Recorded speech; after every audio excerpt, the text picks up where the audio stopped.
Welcome back to Drop a Line, everybody. It's been a little while. We had our big return on Instagram not too long ago, but we are officially back and ready to bring you some great content on YouTube. We have a very special guest on tonight. You know him, you've seen him before. It's Andrew, but he's got some big news to fill you in on. We talked about it a little bit during his birthday stream. But in case you weren't there, let me just give you a quick reminder.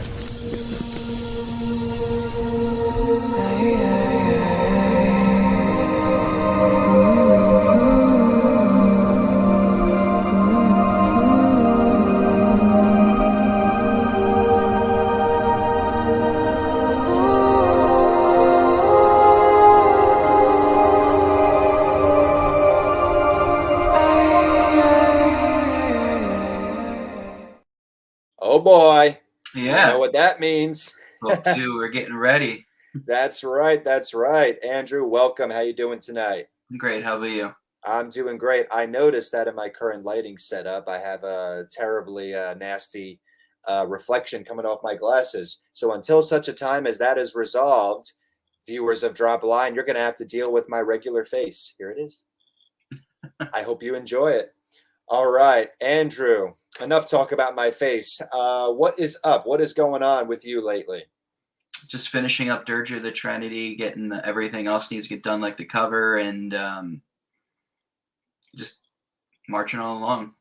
Marching along. I love it. I love it. We got our first comment already. It is Nick Georgel, one of the three heads of One True Promotion, the arts and media director, and the maker of some of our amazing film content, which you will see a little bit later in this episode. Nick, thank you for watching. I hope some of Andrew's fans will join us soon. I know it's been a little while since we've been here, but we are back.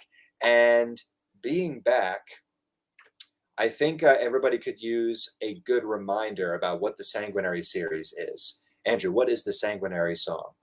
So Sanguinary Song is a supernatural first in the Sanguinary series of magical YA novels, and it's all about a coven of witches that protect the world from supernatural creatures. And let me stop you right there. It's all about a coven of witches. How many witches do we cover in this narrative? So in Sanguinary Song, it primarily focuses around Christina and her fight against a darkness that's been chasing her. And she has to struggle with learning about her powers and what responsibilities have to go into that. And in the most non-spoilery way possible, what are these powers you speak of? So Christina is a medium. She has the ability to manipulate phase energy and essentially commune with the dead. Ooh, and that's very interesting. And in the most non-spoilerish way possible, what is this darkness that is pursuing her? A very dangerous creature from her past that essentially has been haunting her for her entire life.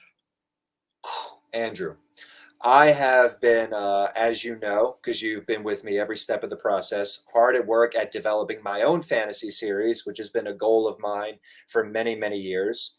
I have been through many redrafts of the same concept because the inner workings of the writing process are a little bit more complex than people may think it is. It is it's easy to get a little bit overwhelmed when you're dealing with dense, rich, and mythologically creative content. The reason I bring this up is because the way you pitch Sanguinary Song, we got a coven of witches, we've got a medium with a power she doesn't quite understand, and we have a darkness, which is a dark figure from her past. Those are three ingredients that immediately get me asking all of the right questions. What happened to this kid? Who is this creature that she met all those years ago? Why is he pursuing her now? What's going to happen to her if he catches up? Andrew, you knocked it out of the park. How did you go about creating such an airtight premise? Well, I think a huge inspiration would be classic Resident Evil. I got to look back at my time with PlayStation 1 and Nemesis. And the very scary thing about Resident Evil Nemesis was Up until that point, you had the first two games, which not until really the last moment where you had like a boss that would, be kind of tanky, run around and try to grab you. Hmm. Um, you were dealing with just like classic zombies, slow moving. They aren't really a threat alone, but if they box you in, you're pretty much in trouble. Hmm. Um, and Nemesis came along, and he was an entirely different threat. He was very intelligent. He haunted you constantly. So up until this point, none of the mainline villains would be running towards you. And Nemesis, he would walk through doors. He would chase after you. He would grab you. He would use weapons on you. He was just one of those unrelenting forces. And I knew that for Sanguinary Song, the darkness that had to chase her, that creature had to be another unrelenting force. And I think Mm. Nemesis was a huge inspiration for that. Wow, that is awesome. I love how, you can be so candid about the inspiration behind the character because the character is very original. I never would have thought Nemesis. It makes sense now that you're saying it to me now, but I never would have thought that reading it because you do such a great job of developing an original and terrifying character.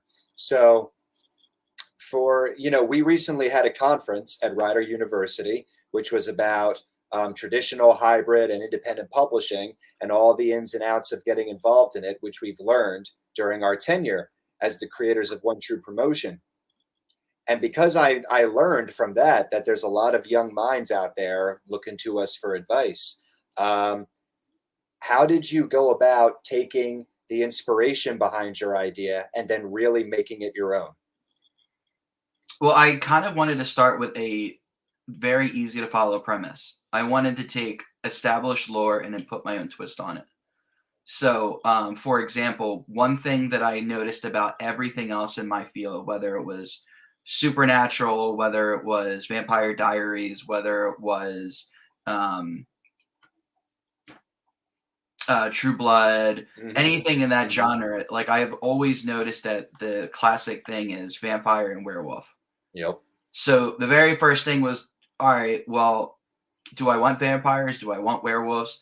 And originally, my answer to that was I want werewolves, but I don't want vampires. So Hmm. I'm like, all right, well, how do I replace vampires with Hmm. something original that could be as deadly as vampires, but also could go toe to toe with my version of werewolves? And the interesting thing about it is usually vampires are seen as the apex predator in the supernatural community. Yep. But in reality, if you read Sanguinary Song, you learn very early on that the werewolves are the apex of the supernatural society Hmm. until this type of creature comes along. And it's one of those primal creatures that nobody knows about. Yep. And it kind of upturns what you know about the supernatural world. So it was so much easier to start from a premise and then put my own spin on it.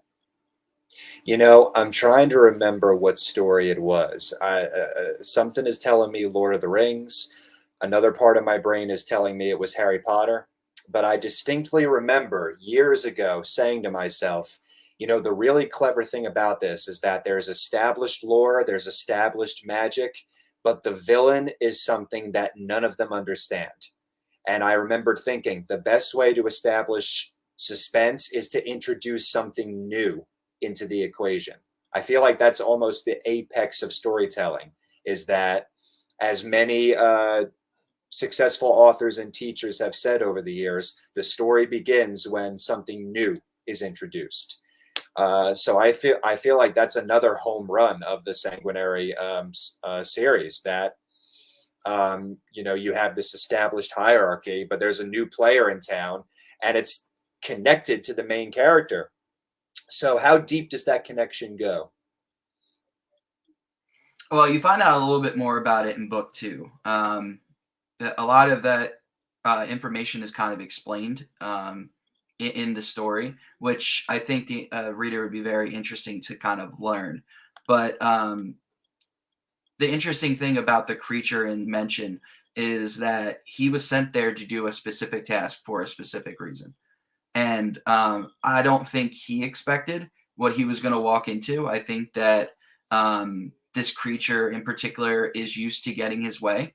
And if he doesn't get his way, he usually bullies his way in. And the interesting thing about him is um, this creature in particular is very showy. He's very arrogant. He's very forceful. So when he arrives on the scene, he doesn't take the situation seriously. And unfortunately for him, it actually plays into the favor of the protagonist of the story. Very interesting. I'll be happy to see how that plays out. And you've done a fine job of bringing me to my very next question. But first, a word from Mr. George L. The mythological creatures were indeed well implemented and methodically introduced throughout the story. Yeah, I do want to address that real quick. Not only do you introduce a well-established lore with your own spin on it, but you're very clever all the way through from chapter to chapter to introduce certain creatures and entities at just the right time. Can you tell us a little bit about how you developed that kind of keen eye? I think it was for tons of research, like looking at what other books were doing, what other series were doing, and I wanted to make sure I was following like a simple formula. It's like you have a goal that you need to accomplish. Now, what are those objects that are in the way of that goal, and how do you keep scaling it up, and what particularly gets in the way of those tasks? Absolutely. I've been reflecting now that we're drawing near the end to the release date of Children of Arc on a lot of the trouble I had with that particular project. And the sentence that keeps repeating in my head over and over and over again about the early drafts is you're doing too much.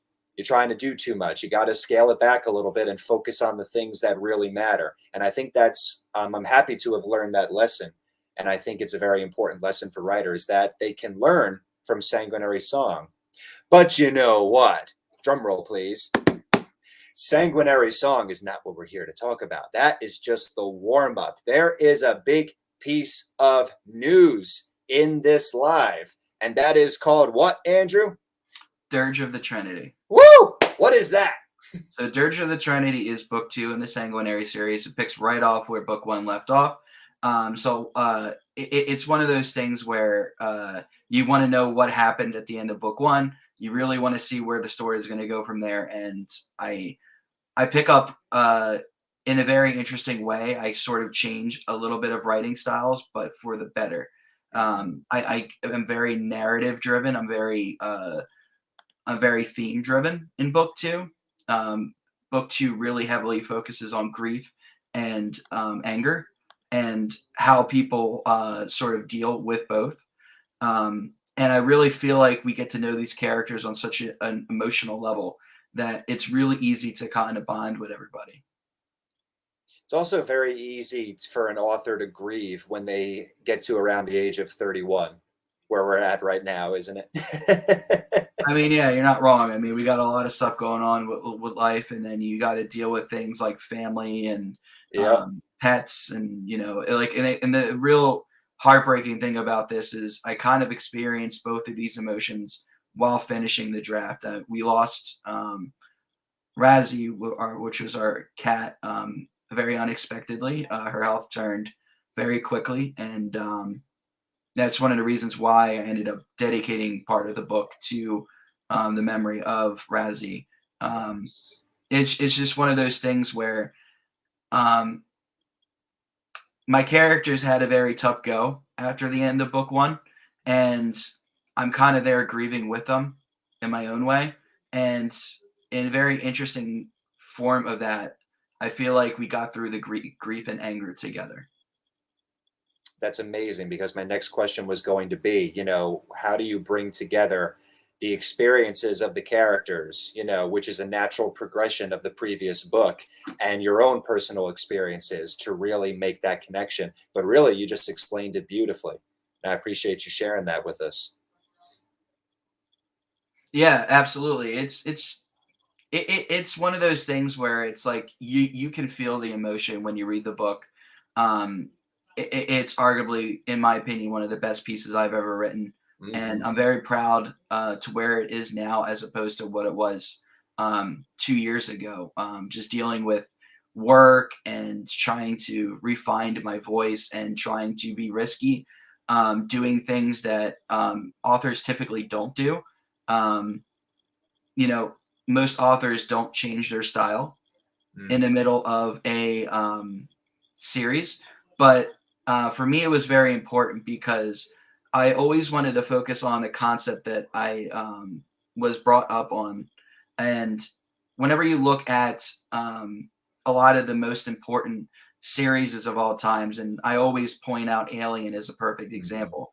Alien was an original piece of content directed by Ridley Scott, and it was a survival horror, um, movie, and it was all about Ripley trying to survive from the alien, and it was its own animal. It was critically acclaimed. To this day, everybody knows who Ripley is and the alien is, and like what the alien does.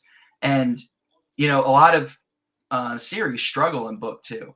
But what happened with Alien? Book two came back even stronger with its second iteration, and you had a different director who took it in a completely different direction. Now it's more action horror based, and it blew the roof off the place, in my own opinion. And that style of writing kept that series fresh, and it brought new people into the fold. And I kind of want my writing to be that. I don't want to do the same thing over and over again. I want to be mhm. able to adapt and change and bring new perspectives and new fans into the series. And you are succeeding, my friend. I tell you, I have this same goal as you know, and I think that it really keeps writing fresh. Frustrating at times because you end up not doing what's easy and doing what's hard. So there's this level of which you feel like you're always back to square one, trying to overcome the very same obstacle as last time. But it's actually a good thing because you're continuing to challenge yourself. You're continuing to write fresh and take on those new challenges. And I think that your sales really say a lot about how the writing has resonated with your readers. How many sales are we sitting at right now?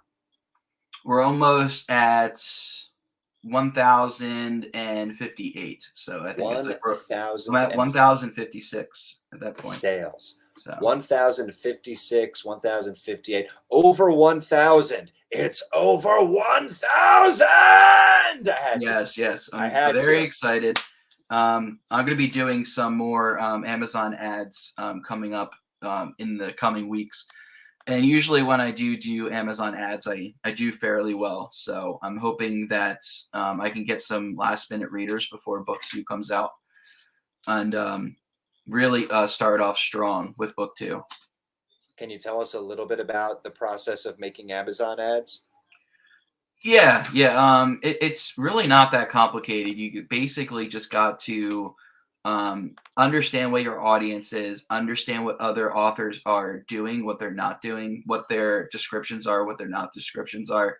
You want to make sure you're able to pitch your book, that you're able to understand what keywords or what searches your story would ping off of. So, like, for example, if I want somebody to ping to my book, I would want to put magic, witchcraft, witches, creatures, mythology, history, like all these things on Amazon. So if people look up history books, then it would be more likely to link to my stuff.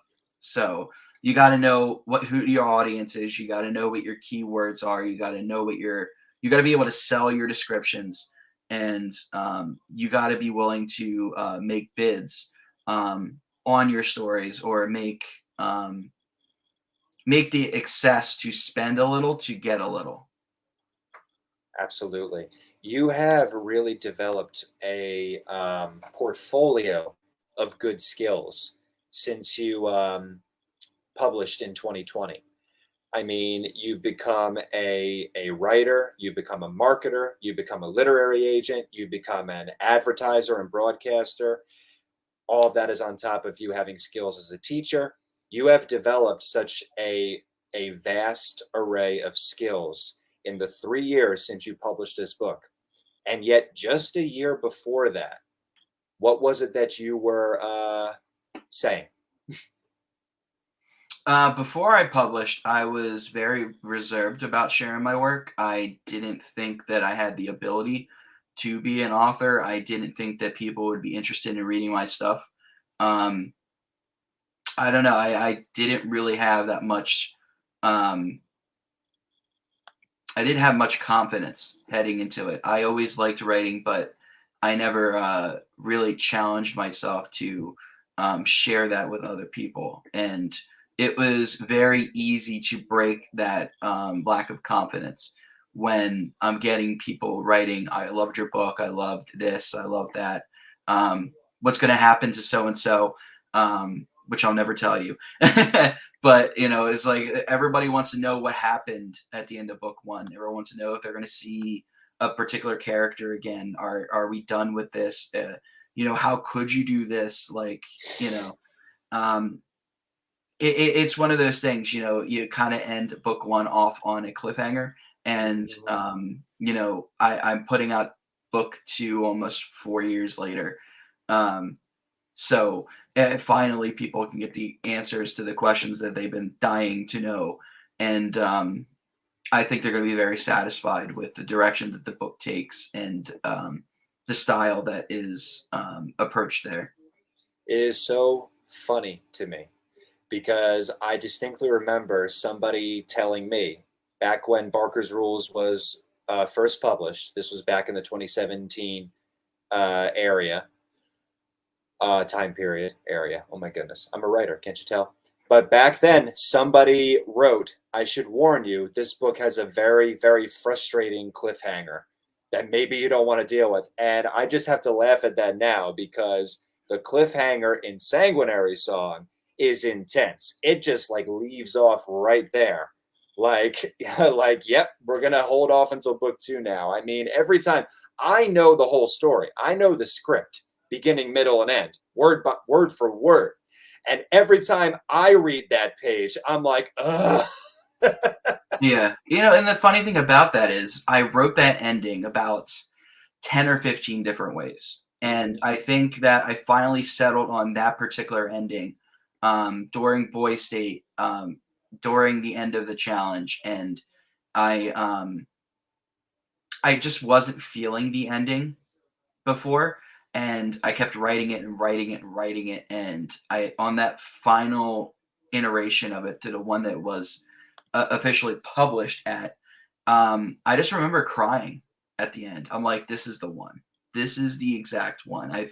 I finally hit my mark, and I was very, very, very happy with the way that it ended, and sort of the emotional strings that it pulls for a lot of readers. I mean, yeah, absolutely. It's incredible. You've done a phenomenal job with this series. I'm really excited that book two is finally coming out. It was touch and go there for a little while because life gets stressful. And as we've said, we're always challenging ourselves with our new books. You are always challenging yourself. So there's always new obstacles to overcome. But the reading through the book now, as one of your beta readers, it is clear to me that we are going to go all the way to the end zone with the Sanguinary series. And that years from now, we're going to be talking about what it's like to market a complete series. And I have the utmost faith in you.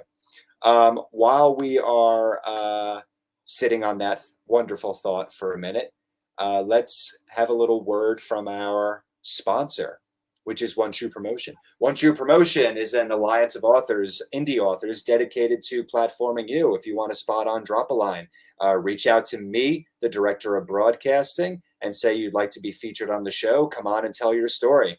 That's what it's about, is telling your story. You could be an author, you could be an actor, an artist, you could be none of those things. You could just be somebody who has a story to tell and wants to connect that story in some way to the creative process that we're always talking about, which does connect, by the way. The creative process shows up in a multitude of professions. So if you want to be on Drop a Line, you can contact me. If you want to listen to my podcast, Pen Night Radio, you can contact me as well. If you are looking for a publishing deal, you got to talk to Andrew. Before we show a little bit of what Nick's got, Andrew, do you want to talk about your literary agent services? Yeah, so one of the things that I did when I first joined One True Promotion was I made it very clear that I wanted to help other people. When I first got into writing, I had no help whatsoever. Um, I had to learn everything from experience. I had to watch other people I cared about, like Alec, going to go through the writing uh, career and succeed and fail in several areas to where it's like, okay, I know what to do, I know what not to do, Mhm. and I go through the same experience. I apply everything that I don't that I want to do. I stay away from the things that I don't want to do, and then I try new things. And then if that works, I keep doing it, and if it doesn't, I move on.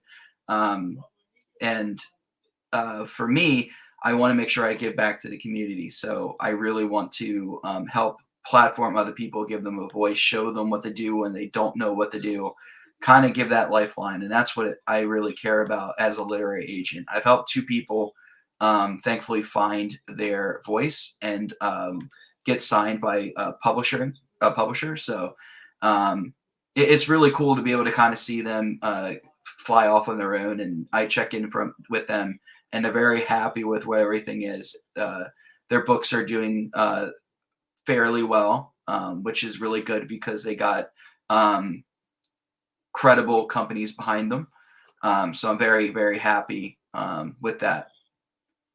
Amazing. And you heard it straight from the source, folks. If you are looking for a talented indie literary agent, spoiler alert, a lot less expensive than what you would pay for an industry person, you can contact Andrew at One True Promotion. On behalf of One True Promotion, he will work with you directly to make your publishing dreams come true.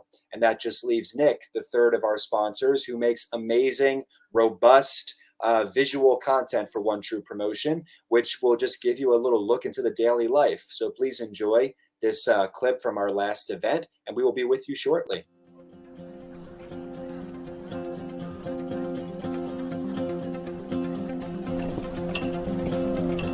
What's up, One True Promotion fans? Hello. You are here with the master himself, Arts and Media Director Nick, and I, of course, am the DOB, Director of Broadcasting, Alec, and we found this guy on the side of the road. Thought we'd let him join us, too. But we call him Andrew Bast. We got Sanguinary Song. It's a supernatural first in the Sanguinary series of magical YA novels. Follows a young witch named Christina and basically her struggles in her past and trying to overcome what does it mean to become a witch, what are the responsibilities, all while that darkness is chasing her.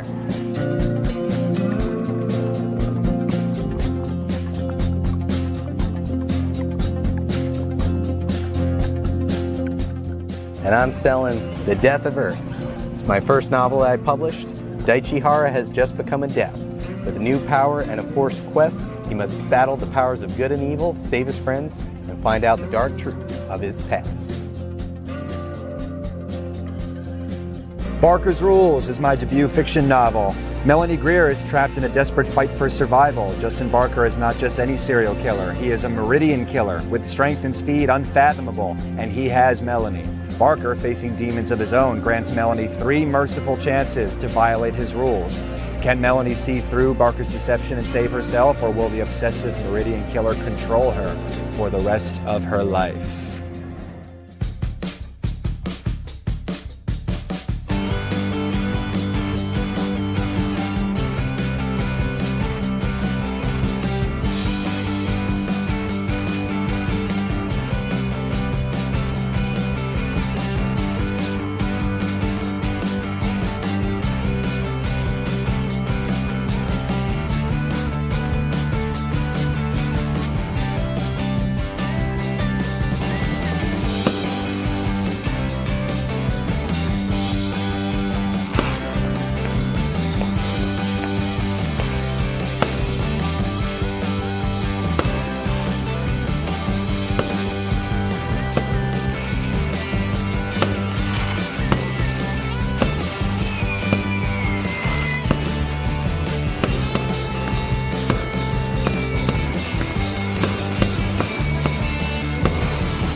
And that is what Nick brings to One True Promotion, among other things, and also just a little glimpse into what our business life is like. So if you want to meet us in person, you can find us at a long string of events that are coming up this autumn, but we'll talk about that later. For now, you can be sure to catch us at the Arts and Authors Extravaganza in August. Andrew, remind me the date.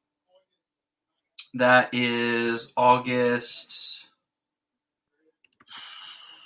I want to say 20th, 22nd. 22nd sounds about right.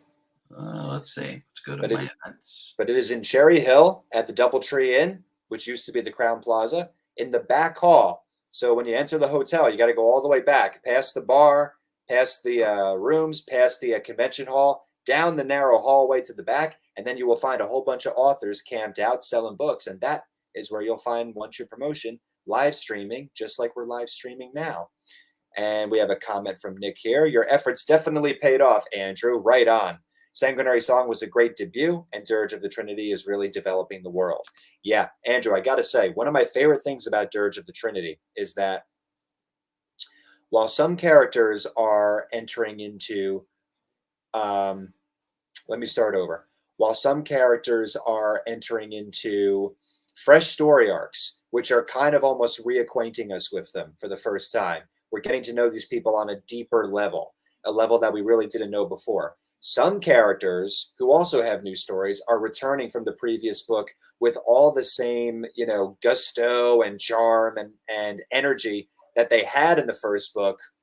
And at this point, you have their voices so nailed down that they just sound distinctly different from each other. Like I can almost hear them talking through the text. And I really love that. Yeah, I think that was a huge focus about book 2. It is sort of creating these characters and kind of keeping them different. I want people to be able to read it and know exactly who that is. And I do have this little part in book 2 very early on where it's sort of a swerve. And I put a lot of hints in that would reveal that it's not what it seems. And that really goes along with being able to trust my readers to kind of pick up on those hints and be like, well, there's something's not right about this. Absolutely. It really works. I got to tell you, I am loving the crap out of it. Elise, thank you for watching the show. She confirms Arts and Authors is August 20th. So you can catch us at August 20th at the Doubletree Inn, One True Promotion. So Andrew, we've talked about what we love about the book. We've talked about the process of going into it. What I'd really love to know from you are two things. One, what are your future goals for the series?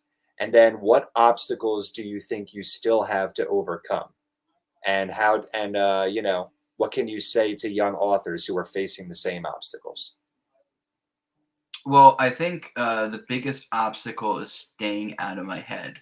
A big portion of early on when I got really bogged down with work and other responsibilities, I loved a huge portion of this book to where I didn't want to touch it. I didn't think that it needed to be touched. And that really did shine through on its final editing. But there was another section that I really struggled with, and it was just because I was stepping into a new perspective with a new character who's going through something that they're not used to going. So they're not quite themselves. And I felt like I took a lot of time to write down a story, and then I immediately scrapped it because I didn't like how it came out. And I felt like once I started trusting myself to just write the story, I ended up going back and enjoying it a lot more, and it turned out to be much better than I had expected. I remember the day. And I was proud of you then, and I'm proud of you now. So what would you say to young authors who are struggling with the same thing? Get out of your own head. Number one, if you're gonna write, just write. Finish the book first. Edit later. If you self-edit, which I think is a huge problem for authors on their second book, you don't really learn to edit until you are publishing a book. So it's like when I first wrote Sanguinary Song, I had one goal: finish the story. Um, with Dirge of the Trinity, I had another goal, which was write a better book. So, like, the first thing was, all right, it's got to be better. I got to make less mistakes. Um, I got to do it 10 times better. So self-editing ended up being my biggest enemy, because I would stop myself in the middle of like progress and fix myself. And that just kills momentum. So just write, and then edit. Do the writing separately, edit after. Editing is this whole different animal and whole Oh yeah. technology. Stay away from it. Don't put them together. Do it one after the other. Yes, and absolutely. So, what are you? So, having completed both of these tasks, drafting a multi-part story, and also having edited it to the point that it is ready, what are your future goals for it? Future goals will be to tell a complete story. Obviously, it's finish the story, right? Um, Amen. and I'm not quite sure how many more books it's going to be. I know it's going to be at least 4. So I'm hoping that I just tell the story. I'm not going to put a number on it. I'm not going to say it's going to be a trilogy. I'm not going to say it's going to be 4 books. I'm just going to write it. And if it's 4 books, it's 4 books. If it's 5 books, it's 5 books. I'm just going to have fun telling it. And I'm going to tell a complete linear story, start to finish. Awesome. That's a great goal. A great goal, my friend. All right. Well, you know something? You're doing a great job. You know what your goals are, which is one of our ongoing subjects on Pen Night Radio. You know who your readers are, and you're great at marketing to them. And you really just have such a fantastic operation going. It really is inspiring.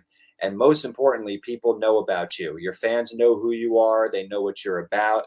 They pretty much stand in awe of you when they get to meet you in person and truly admire you. So, tell us a funny, embarrassing story about yourself. A funny, embarrassing story about myself. Yes, yes. Give something juicy to the to all your admirers watching this.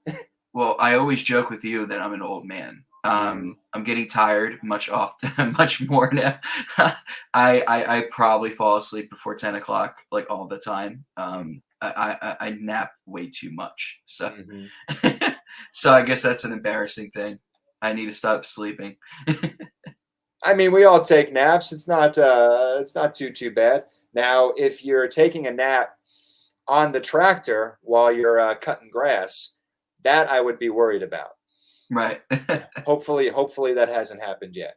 But No, I feel, not yet, but give it time. so like we could like go through this whole thing where we tell you got to stop taking so many naps, and you're like, you know what, you're right, I got to stop taking so many naps, and you stop taking naps. Then all of a sudden you're on the tractor, and it's like, why am I on the ground? And why is grass sprinkling me like raindrops? Yeah. Oh my goodness. That would be a good that would be a publishable skit in my opinion. Um, Andrew, my one of my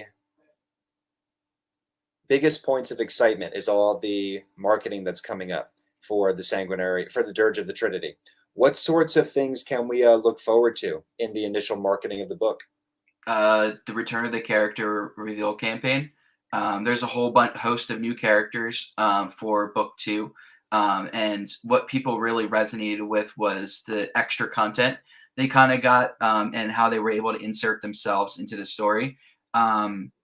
One of the cool things about the character reveal campaign is that for all those who participated, they had a chance to win prizes. And one of the prizes was that they would be able to create their character in my book. And that character is said featured in books 2 and 3.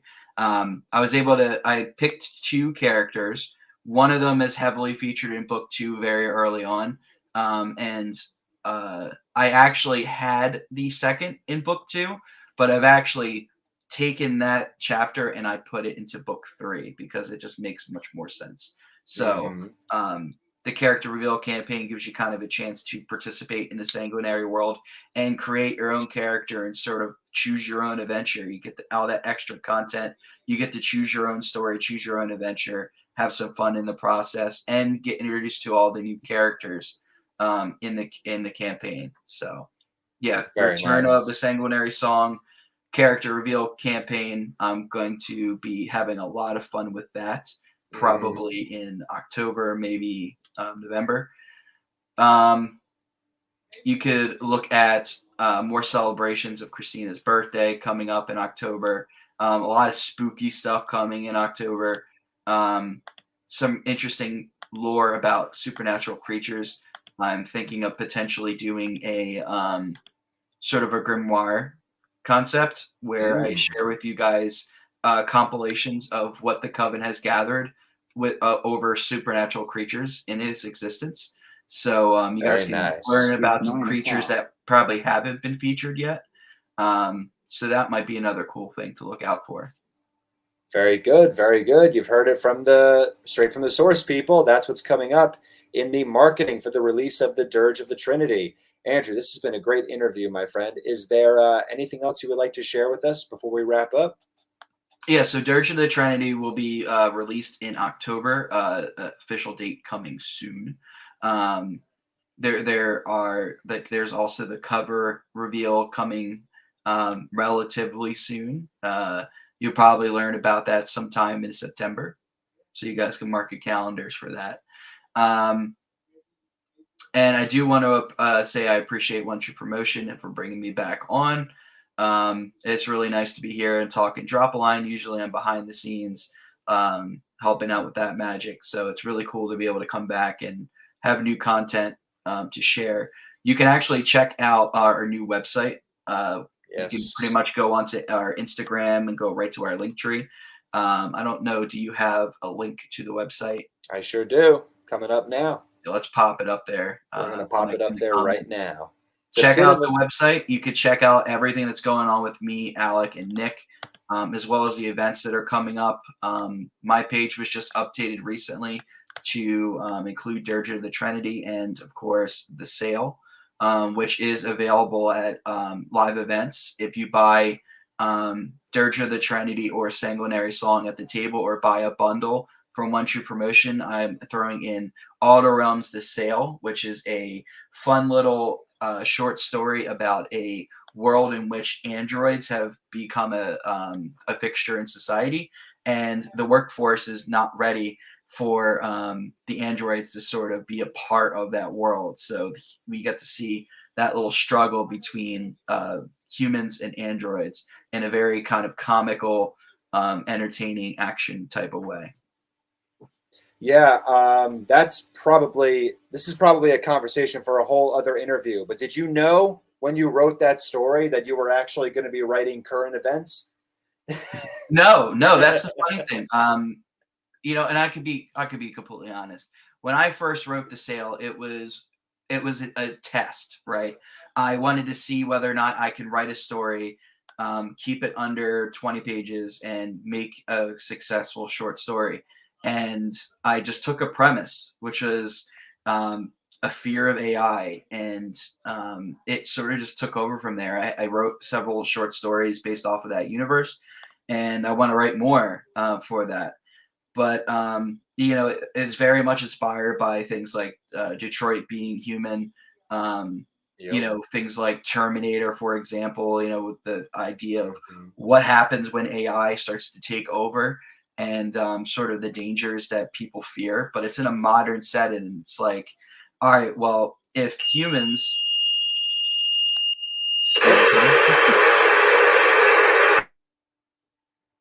My goodness, people, looks like fire just started, but not to worry. Andrew is not being touched by the flames yet, and he is letting us know about his awesome Auto Realm series, which will be published in time as time goes on, along with the Sanguinary series of magical YA novels. But in the meantime, when you buy a book from Andrew, you can actually get a free copy of The Sale, which is the first in the Auto Realm franchise. So that is always something to look forward to Apologize for that. I am at my grandparents' house. So Yes. my grandfather's a firefighter, and that was the firefighter scanner. So Aha. there is a fire emergency currently going on. Oh, But anyway, I was talking about Auto Realm, and it's like really cool because you kind of get that perspective where it's a modern setting, and what would people say if androids wanted to act on their own free will?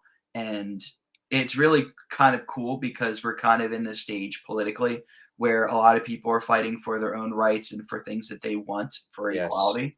And it's kind of like a little bit of that. It's like you're looking at that world through a different lens.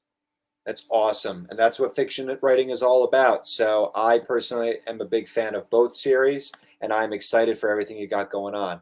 Andrew, it has been great having you on, my friend. You can be on anytime, and we are very excited for all that you've got coming up. Awesome. Thank you so much. I appreciate it. How best can we support you? So once your promotion, go to Instagram, go to Twitch, go to YouTube, go to our website, especially our website, follow our website, follow our Twitch, YouTube, pretty much everything that we do. Just keep liking, keep sharing. Most important thing, share, share, share. If you read Sanguinary Song, please, please, please leave a review. Reviews are the most valuable thing for an author. The more reviews I get, the more into the algorithm I get, and the more into the algorithm I get, the more people I reach. So That's if you right. read the book and you enjoyed it, tell me. If you read the book and you didn't like it, tell me. That's If you read right. the book and you want to just review it so that you can help me, support me in any way, do it.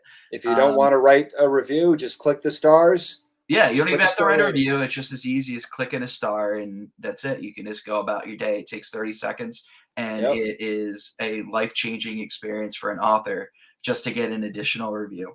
It is. It so is. So please do follow Andrew and follow One True Promotion and leave us all reviews.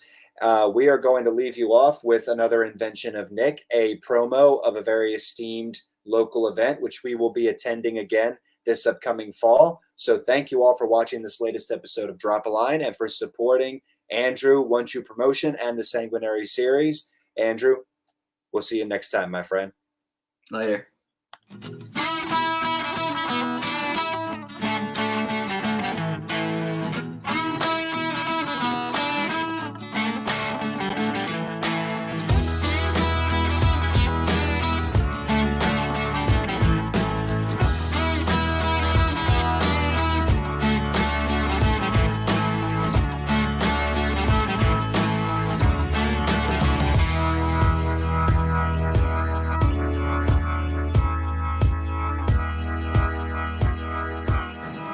We're under the tent right now. Here's the street.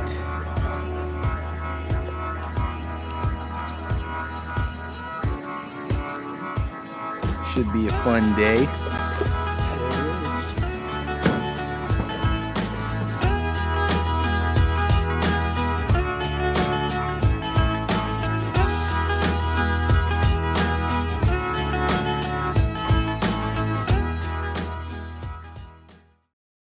And that was Andrew. Thank you for watching this episode of Drop a Line. We will be back next week with my next guest. Drop a Line usually goes every 2 weeks, but since we took a week off for the holiday, we are doing 2 back-to-back. I cannot reveal our next guest just yet, but stay tuned and follow Alec Pangea Author for that information. And if you follow Alec Pangea Author, please be aware that my next novel, The Children of Arc, is coming up on August 11th. Official release date, locked in, definitely happening. The Children of Arc is a drama of demon slaying. It tells the tale of Richard Renavan, a man struggling to survive a dismal post-apocalyptic society in the surviving town of Arc. When mankind's predator attacks Arc for the first time in over 30 years, Richard learns that he and he alone possesses a weapon powerful enough to destroy these invaders. But can Richard overcome his own fear and regret, or will his inner demons rip him down as Arc burns? All will be revealed in The Children of Arc. Thank you for watching Drop a Line. Please follow me. Please leave us reviews, and good night.